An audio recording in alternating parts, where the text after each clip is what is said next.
I said earlier in this that real estate is fundamentally about investment, and that's true. But that investment needs to be available to everybody.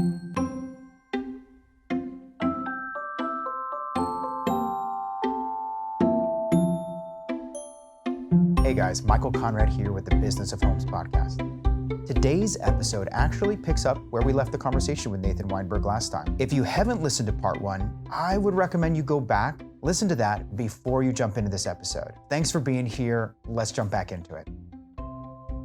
I talk about it a lot in my real estate practice. Realtors have been conditioned to say, I'm going to get you a great deal on this house. I'm going to help you get a deal.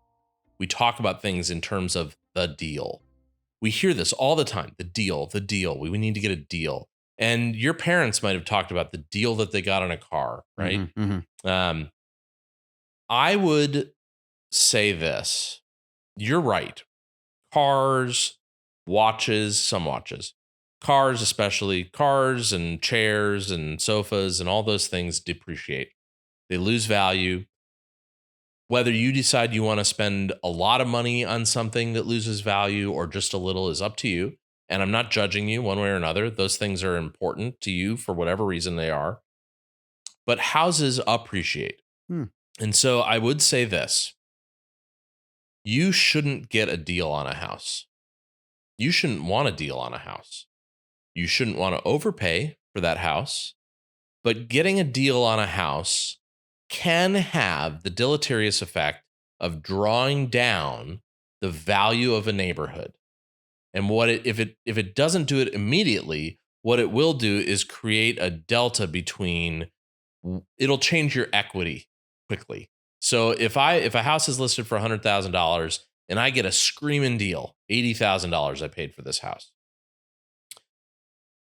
Theoretically, I've got $20,000 of equity, right? Because the house is listed for $100 and I got it for $80.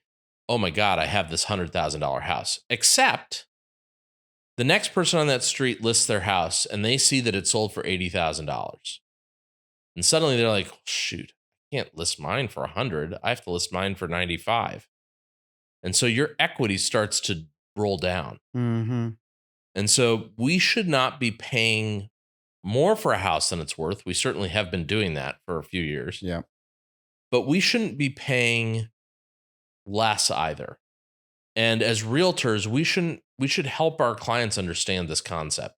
And I think it's hard for a lot of people to understand this, but because a house appreciates, we should pay for it what it's worth and let the market work in our favor. Because if we sell that same $100,000 house for $100,000 because it's worth that, then the next person's going to list their house for $105,000. And the needle starts moving in the other direction. Yeah, this is a classic case of penny wise, pound foolish, or playing a very short game in spite of the long game. And honestly, it asks more of your average American with their deeply baked in selfish individualism than they are prepared to give. Mm-hmm. And that is, think about the larger neighborhood fabric of value, the value that sort of is collective, in a long distance, sort of long timeline manner. And that's very difficult. It's the old marshmallow thing with the kids. You know, if you wait 5 minutes, you'll get 2 marshmallows instead of 1. And 2/3 or more of the kids eat the single marshmallow because they just can't wait. And so this is tough. I myself have certainly been subject to wanting to get the deal. And the difficulties, of course, and we're really going down the rabbit hole here, is in part due to what I believe is some difficulties with the appraisal system that we have in front of us. And that is, if there truly is a property that is substandard of what is considered normal in a given neighborhood, and it ought to sell for less, then we need to have more rigorous and rigid, for that matter, standards of how appraisals account for irregularities or deficiencies. And they're present. I mean, look at any appraisal form and you can see all the pluses and minuses that help you understand.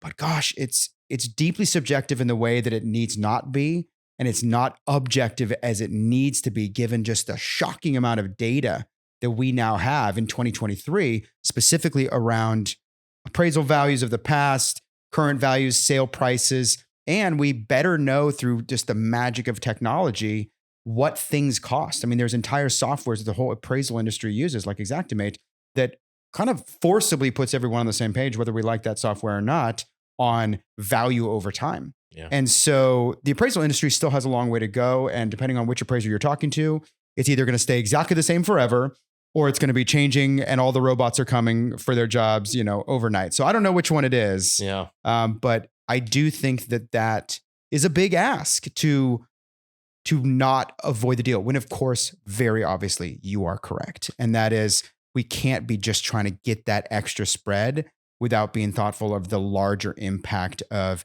equity and dollars per square foot value over time. Mm-hmm. And I mean, remember what an appraiser's job is, right? So an appraiser doesn't work for you, the buyer. You paid for them, but that's not who they're working for. The only reason you paid for them is because a bank told you to. And the bank told you to because the bank doesn't trust you or your realtor. And the bank doesn't want to give you more money than the house is worth, right? They're happy to give you less. They'd love to do that. So most appraisals come in at value. Most appraisals come in at value. And that's not because the appraiser's done a bad job. Appraisers, you want to talk about a hard job. Hard. Appraisers have a really hard job and they work really hard. But they are there to affirm value. They're not there typically to assess value. That's my job. My job is to say that the house is worth X. Their job is to say it's not worth more or less than X, because I need to tell the bank that the bank isn't overpaying for this, because it belongs to the bank until it's paid off. Right. They're not going back to some sort of book of like pictures and dollar signs. They're really saying, whatever value you've established, can I go find things of a similar value with the proper pluses and minuses to sort of get myself to a happy middle? That's exactly that right. Proves out the original assertion. So in some ways, it's a hypothesis. And can we prove the hypothesis of value correct or incorrect? That's right. And I mean, they're flawed too, right? And you get appraisers that are coming because of this. I say new, but it's now 10 years old. This new appraisal system where nobody can talk to the appraisers. Right, it's all through a broker now. Right. I'll sell a house here in East Nashville, and an appraiser from Wilson County comes to do the appraisal. And they are talking about market conditions in their appraisal, but those aren't based on firsthand knowledge. They're based on a report that they pull up that's by some bean counter somewhere. They don't know about this micro neighborhood like I do, and I drive through it every single day. So I can tell you that this neighborhood is on the rise, where fundamentally their data is 24 months old. And they don't know that it's on the rise. And so there's a disconnect there. Oh yeah. It's always been a backwards looking it's a data driven industry. So it's always backwards looking. That's fine. But forward movement sometimes is difficult to sort of get your divining stick or your crystal ball out to figure out which direction we're going, because that is difficult. And I'm tempted to sort of push us in almost a Quaker oriented style where you get everyone in the neighborhood and everyone has to agree to a value, as the Quakers would do. But no, I don't think that's it either.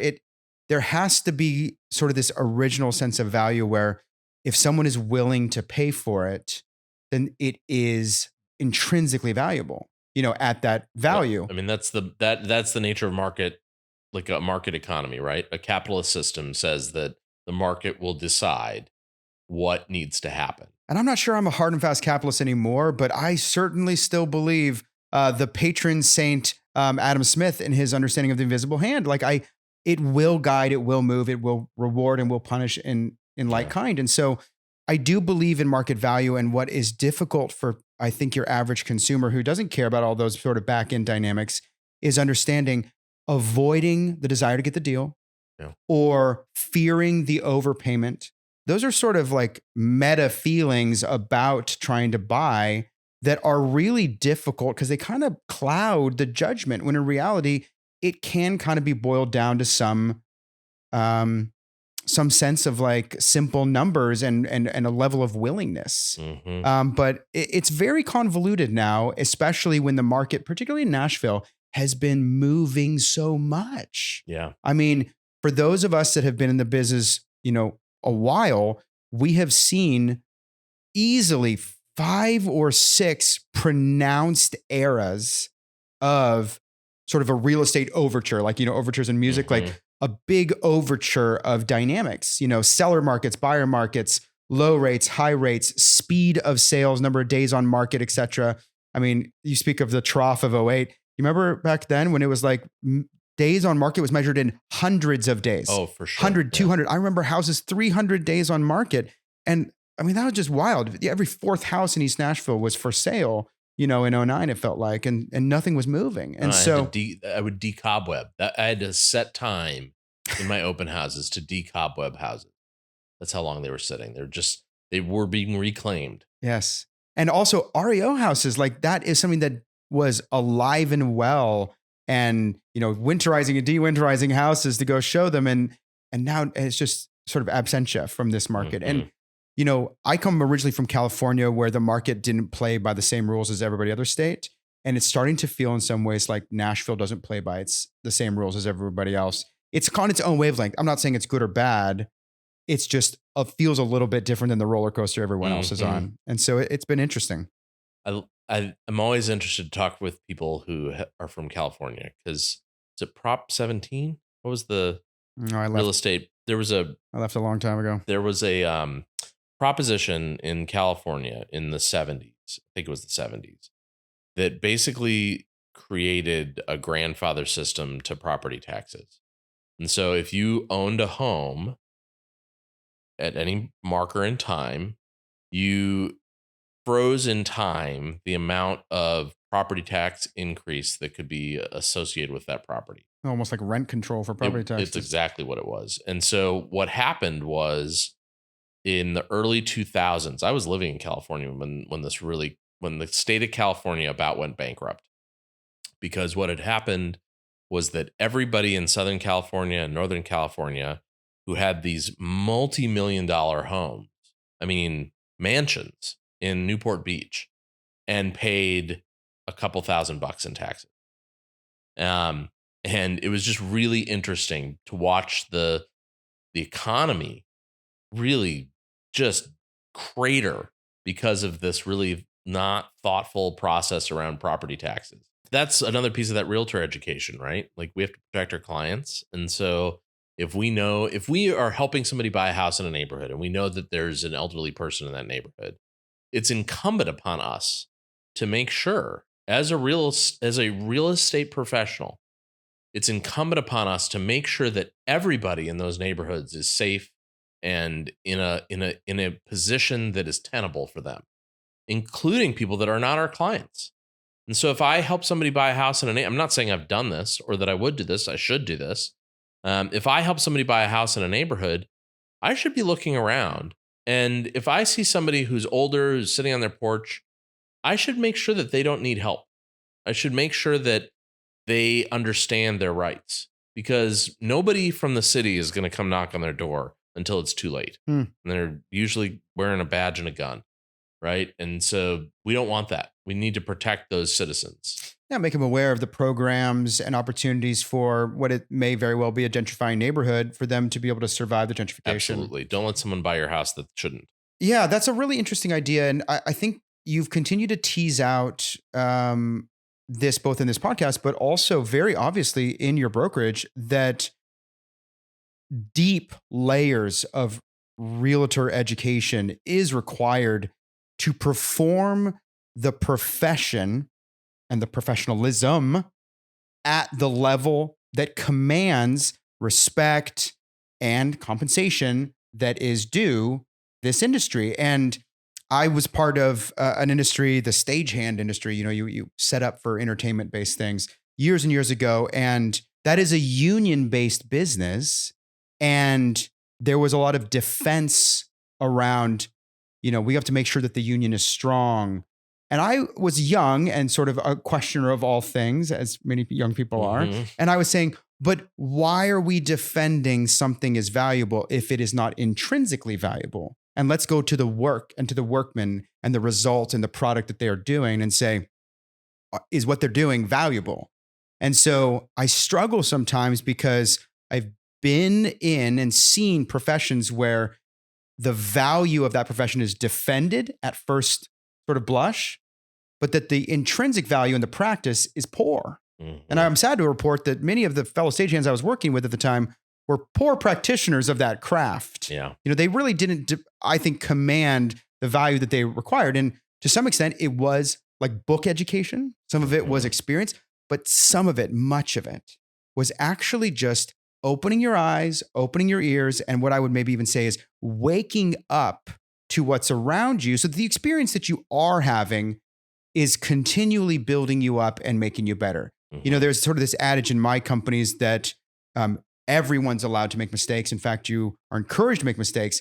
We try to avoid making the same mistakes twice with this idea that we learn immediately and deftly from our mistakes. And so all experience is profitable for edification and for education, especially the stuff where we're going, into the gutter sometimes. And so you are promoting this idea of deep need for education, deep subject matter. We're in the weeds here talking about appraisal, philosophy. We're talking about, degradation cycles of homes and wood and these sorts of things. We're talking about investments and money working for us. I mean, this is a pretty multifaceted conversation that is, I think, illustrating that you as a real estate practitioner are able to not only touch on these sections, but really provide a lot of shepherding and assistance and advice and value.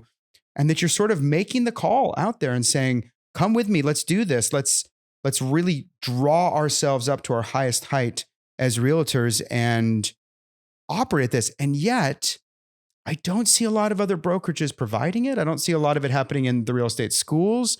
I don't see a lot of private sector options happening it. And honestly, I don't see a lot of that self-starting cold crank amperage required out of the general practitioner who's saying, I need this. I need to go, do all of this and figure all this out and ask the right people. I'm not seeing it as much, which I think can be very frustrating for all parties, especially the consumer sometimes. I mean, it's frustrating for me. Education, somebody said this, somebody in recent decades said this, education's a silver bullet. And not just in real estate, in everything around us. And, I said earlier in this that real estate is fundamentally about investment. And that's true. But that investment needs to be available to everybody. And equity is something that the real estate profession has failed to provide for a very long time. I would say still fails to provide. And I'm not saying that we aren't fundamentally working on it. I do believe that there are lots of very smart, very caring people that want to create equity in the real estate world. MW is founded on the concept of real estate equity. Maybe a little bit differently, but the idea was that not everybody who's moving to Nashville or lives in Nashville looks like me and you. And we need to have a brokerage that can help people, A, achieve that dream, but B, feel comfortable while they're doing it. And comfort usually comes in groups, making sure that you are part of a group that you feel like you belong in. So a sense of belonging. And feeling like you're treated, not just feeling, actually, being treated equally to everybody else. And so MW is founded on this principle of equity.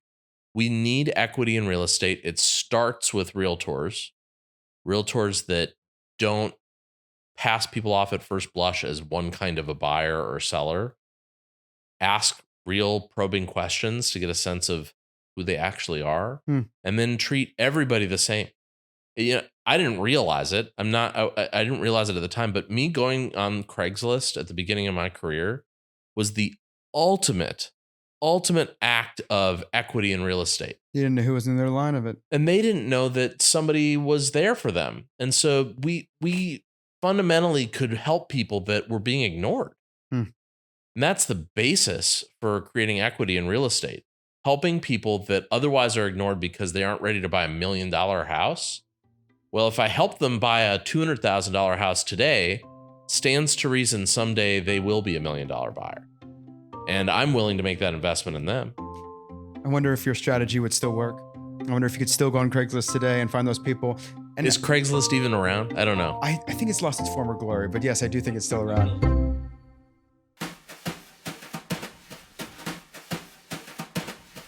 Hey everyone, it's Jake, director for the Business of Homes podcast. I hope you've been enjoying today's episode, starting with why you shouldn't get a deal on a house, what needs to change about the appraisal process, and how real estate investing should be available to everyone. When we return, Micheal and Nathan take a deep dive into affordable housing. You don't want to miss it. Don't forget to follow us on Facebook and Instagram at the Business of Homes Pod, where you can interact with us and see some great bite-sized pieces from all of our episodes. For you listeners out there, did you know our entire podcast are filmed and are on our YouTube channel? Check it out next time you want to see our amazing guests tell their stories. And are you currently watching this episode in video format? Don't forget to follow us on your preferred audio streaming service to take us with you on the go.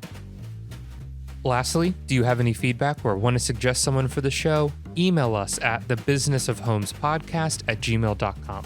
Please enjoy the rest of today's episode with Nathan Weinberg. Let's get back to it.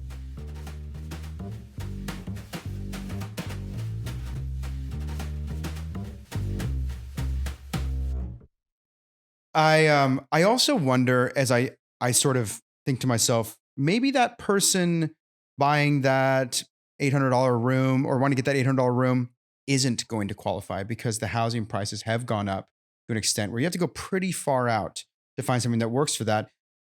I wonder if we're going to start to see sort of a co-laboring concept of, Yes. disparate individuals, maybe they're friends, maybe they're family, but I'm just really thinking of strangers who are coming together to sort of a collectivism of buying power, who are becoming sort of incidental roommates. I don't know. We're seeing some of that already. That's an interesting concept. We're seeing some of that already, but I'm going to tell you this. If we want to have a really serious conversation about affordable housing in the city, our political leaders need to stop coming up with nonsensical solutions like tax credits to builders. Your tax credit means almost nothing to me. Means almost nothing to me. My accountant's going to hate that I said that, but He's not listening. It's true. This city and cities around the country own vast swaths of prime real estate. And if we're going to address the affordability issue in our city, the city and the state can make the biggest impact on housing prices by simply doing something that happened right after the Great Depression. It's called block grants. Everybody's heard the word block grant, but no one knows what it means.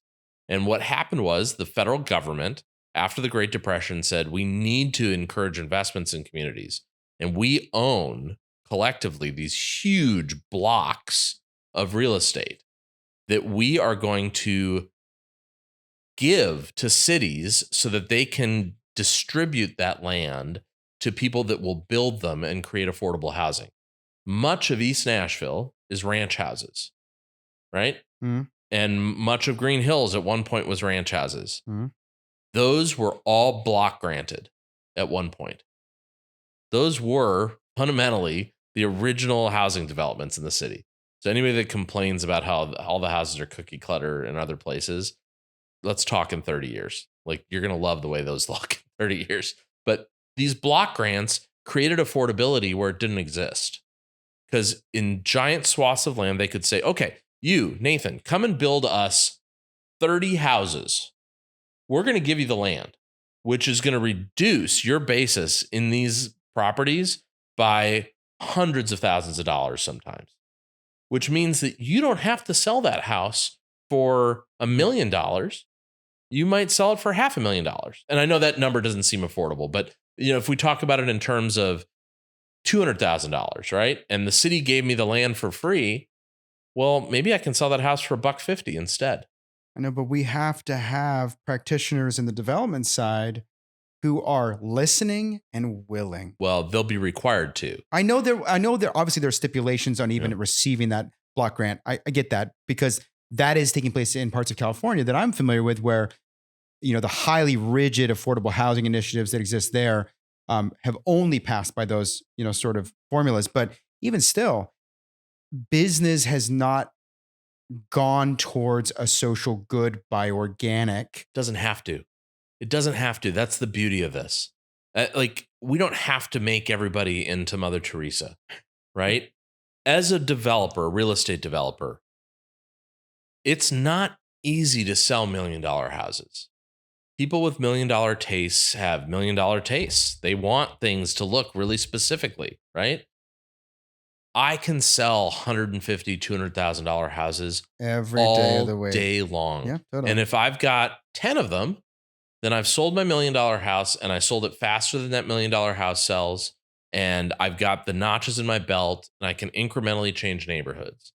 And so as a developer, the ticker, the quantity of units that I've built is almost more important to me than the value of those units. Because I can go out then and pitch myself and say, I built 300 units, right?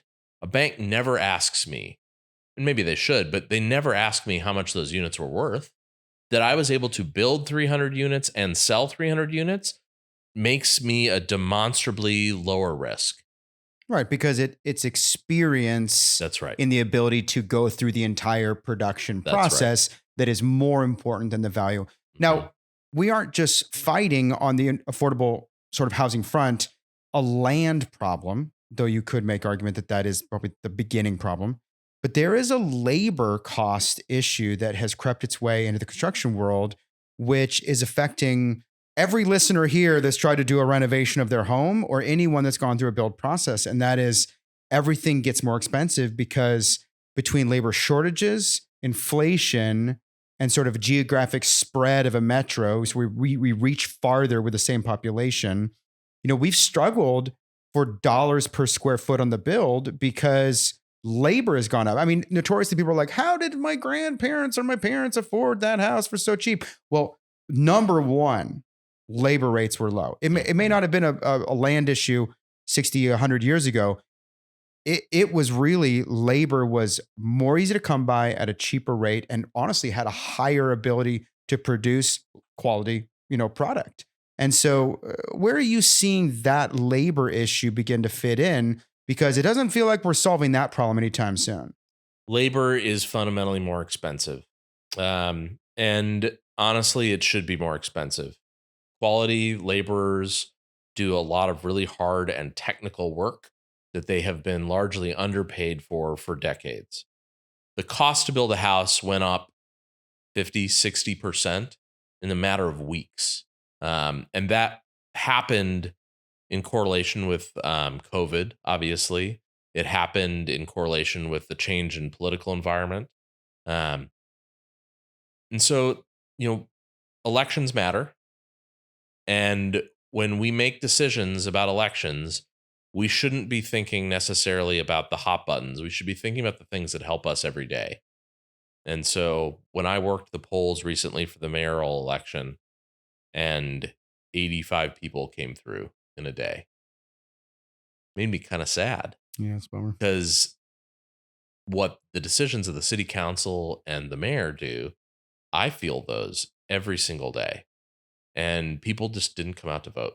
And so I do think that that's my soapbox. But I think that didn't know this was a rock the vote episode. Right. I do think that the cost of labor is largely tied to the political decisions we've made about who helps us. The accidental vilification over the last 40 years, in our lifetimes of labor in general, conceptually, knowledge economy versus physical economy. I came up in a blue collar household, but by the time I was going off to college, it was important that, I have options beyond that. Yeah. And so, yeah, I mean, that was, I think, just a generational accident that, our grandparents and parents were trying to continually give us better lives. And nobody really knows what a better life looks like for the next generation, but you're doing your best. And so I think we were all encouraged to go away from trades, and now we're paying the piper for it.